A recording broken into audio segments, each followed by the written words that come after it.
आपका स्वागत है भारतीय सफलता अकेडमी में।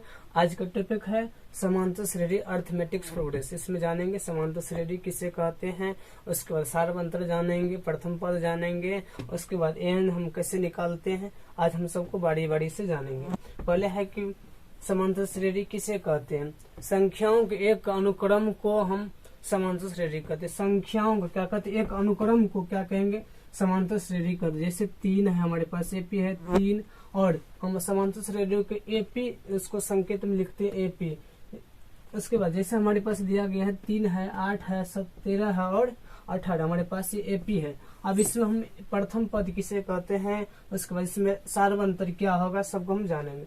जैसे पहला पद क्या है, 3 है, इसका प्रथम पद होगा, प्रथम पद 3 हुआ, और इसका संकेत क्या होता है, ए होता है, तो ए बराबर क्या हो गया, 3 हो गया। उसके बाद इसमें हम जानेंगे डी, और इसको हम लिख सकते हैं A1 हो गया, इसको हम A1, इसको A2 लिख सकते हैं, इसको A3 लिख सकते हैं, इसको A4 लिख सकते हैं। इसको लिखते हैं पहला पद हुआ, दूसरा पद हुआ, तीसरा पद हुआ और चौथा पद हुआ। उसके बाद है सारवंतर। क्या है, सारवंतर जिसका होता है, जिसका इंग्लिश में तो कॉमन डिफरेंस है, इसको हम डी लिखते हैं, इसका संकेत होता है। उसके बाद सारवंतर बराबर होता है दूसरा पद घटा पहला पद। क्या होगा, दूसरा पद क्या है 8, दूसरा पद कितना है 8 घटा तीसरा पद कितना हो गया आपको, 8 में से 3 कितना निकला 5। अब यहाँ तक समझ गए तो बोलिए यस सर हम समझ गए, कमेंट कीजिए। उसके बाद फिर इसको हम निकाल, कितना ये हमारा होगा सारवंतर। इसको हम जांच करेंगे एपी है कि नहीं, उसके बाद फिर निकालेंगे डी। उसके बाद इसमें क्या है, तीसरा पद घटा दूसरा पद घटा देंगे, कितना होगा 13 में से घटाएंगे 8, तो कितना होगा, डी का मान कितना हो गया 5। तो किसी क्या साबित होता है, ये एपी है, इसका सबके बीच की दूरी कितना है 5 है। अब आगे जानेंगे हम कि एन क्या होता है। एन बराबर होता है A plus n-1 into D होता है। एन बराबर है A plus N minus into D. इसको हम ये भी लिख सकते हैं टी एन बराबर ए प्लस n-1 इंटू डी।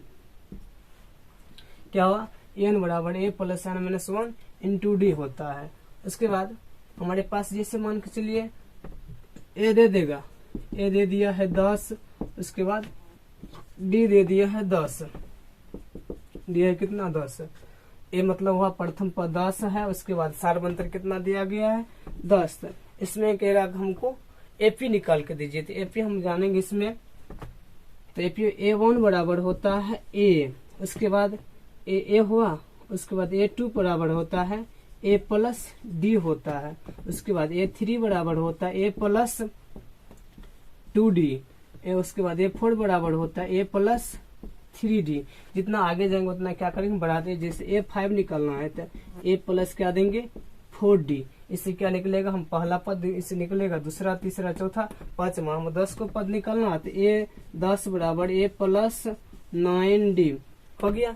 उसके बाद इसमें कहता है कि हमको बोलेगा कि इसका एपी निकालिए, तो कम से कम 3 पद क्या होता है, पहला पद बराबर क्या होता है, पहला 10 हो गया A1। उसके बाद A2 बराबर A प्लस डी होता है। क्या होता है, ए प्लस डी होता है। तो एक मान A2, तो एक मान कितना है 10, उसके बाद डी का मान कितना है 10, तो A2 कितना निकला आपको 10 दूनी का 20 हो गया, A2 कितना निकला 20 निकला। यहाँ तक समझे। देखिए हमारे पास कितना कितना दिया गया है 10, उसके बाद डी कितना दिया है 10। तो इसमें कहता है कहेगा कि हमको एपी निकाल के दीजिए 4 पद तक। तो A1 तो आपको 10 जो दिया गया वही होगा प्रथम पद, उसका दूसरा पद बराबर होता है ए प्लस डी। बता दिया आपको A1 बराबर ए होता है, उसके बाद A2 बराबर ए प्लस डी होता है, A3 बराबर ए प्लस 2D होता है। उसके बाद A4 बराबर ए प्लस 3D होता है। उसके बाद A5 बराबर ए प्लस 4D होता है। उसके बाद अगर हम 10 निकालेंगे तो A10 बराबर ए प्लस 9D होता है। इस तरह हम पहला दूसरा तीसरा चौथा पांचवा पद हम क्या करते हैं निकाल लेंगे। उसके बाद आगे चलिए उसके बाद अगला है कि A3 निकालना, तो A प्लस क्या होगा 2D, कितना होगा 2D। एक मान कितना A3, एक मान कितना है 10 प्लस 2 गुना कितना हो गया 10। तो A3 बराबर कितना हो गया 10 प्लस 20 कितना होगा 30। A3 का मान कितना निकल गया 30। उसके बाद A4 निकलना है। A प्लस 3D कितना होगा A प्लस 3D। A4 बराबर तो A होगा, जैसे इसमें मान लीजिए पहला पद A हुआ, दूसरा पद A प्लस D, तीसरा आगे जितना आगे बढ़ते जाएंगे उसमें क्या करेंगे एक बढ़ाते चलेंगे। A का मान कितना हुआ 10 प्लस 3 गुना 10 हुआ कितना हो गया, तब A का A हुआ 10, A4 है 10 प्लस 30 कितना हो गया 40। उसके बाद AP हम इसको लिखेंगे AP बराबर 10 हुआ 20 हुआ 30 और 40। इस तरह हम क्या करते हैं AP निकाल सकते हैं। और हमारे पास अगला सवाल है AP 10 7 4, उसका कहता है का 30वां पद निकाले। इसमें कितना है AP है 10 7 4 की किसका कहता है 30वां पद निकाले। तो आप लोगों को बताए थे अभी हम AN बराबर A plus N minus 1 into D बताए थे ना। AN बराबर A plus N minus 1 into D। उसके बाद इसमें आप जानिए कि इसमें N कौन होगा, जो ई वाला है, जो वहाँ जिसमें पद वहाँ है वे है, तो पद क्या होता है N का मान होता है। क्या होगा वो N का मान होगा। जैसे इसमें एक मान कितना हो गया, जो प्रथम पद है P का क्या होगा एक मान होगा। उसके बाद D का मान क्या होगा, इसमें D बराबर क्या होता है A2 माइनस A1। तो A2 इसमें कितना है A1 A2 A3 हुआ, A2 कितना 10, A2 क्या हो गया 7 में से 10 घटाएंगे कितना होगा -3। उसके बाद N का मान कितना है हमारे पास, N का मान 30 है। इसको हम दो तरह से निकालते हैं। जैसे कहता है A 30वां पद निकाले, तो A 30वां पद बराबर होता है A प्लस 29D। क्या हो गया A प्लस 29D। A 30वां पद बराबर A प्लस 29D। तो एक मान A 30 बराबर एक मान कितना है 10 हुआ प्लस 2 गुना 29 गुना कितना हो गया -3। इसको गुना कीजिए A 30 10 हुआ माइनस कितना हो गया 9 तिया 27 हुआ 3 6 2 8 हुआ -27। इसको घटाने के बाद कितना होगा A 30 कितना हुआ हमारे पास -77 हुआ। ये हमको शॉर्टकट नियम से इसी हुआ। उसके बाद अगर यदि इस सूत्र पर बनाते हैं तब AN बराबर A plus N minus 1 into D। इस पर देखिए कैसे बनता है। जैसे इसको आप मिटा दीजिए सूत्र को। यहाँ पर एक मान कितना है 10, एक मान 10। इसके बाद D का मान कितना निकला -3। N का मान कितना दिया हुआ 30 हमारे पास दिया गया। इसके बाद AN बराबर A plus N minus 1 into D होता है। क्या होता है AN बराबर A plus N minus 1 into D हुआ। तो AN बराबर एक मान कहते हैं 10 जो कि प्रथम पद दिया गया है। एक ये मतलब होता है प्रथम पद, आप भूलिएगा नहीं। प्लस N का मान कहते हैं 30 घटा 1। उसके बाद D का मान कितना निकला -3। तो गुना -3 दे देंगे कितना AN बराबर 10 हुआ प्लस इसको घटाते हैं 30 में से एक जगह कितना होगा 29 गुना -3। फिर AN बराबर 10 हुआ, इसको गुना कीजिए 9 तिया 27 हुआ 3 गुना 6 2 8 -87 हुआ। AN बराबर कितने हुआ, इसमें से घटाएंगे तो -77 आपके क्या हो गया ये आंसर हुआ। इस तरह आपको जो भी जिसमें भी कहेगा कि 10 7 4 8 दिया गया है उसका 30वां पद निकल, इसमें डायरेक्ट क्या निकलना है वो AN निकले। क्या निकला है AN निकला है।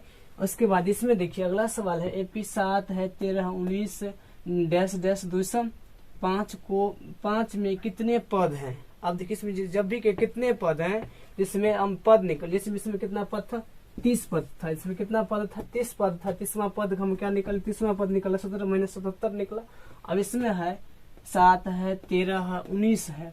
इसमें कह रहा है कि इसमें कितने पद है, तो इसमें किसकी संख्या निकलेगी N। कौन निकलेगा इसमें N। तो AN बराबर A plus N minus 1 into D हो गया। तो AN का मान कितना दिया गया इसमें देखिए AN बराबर है 205। कितना है 5। उसके बाद जो लास्ट उसके बाद ये कितना है 7।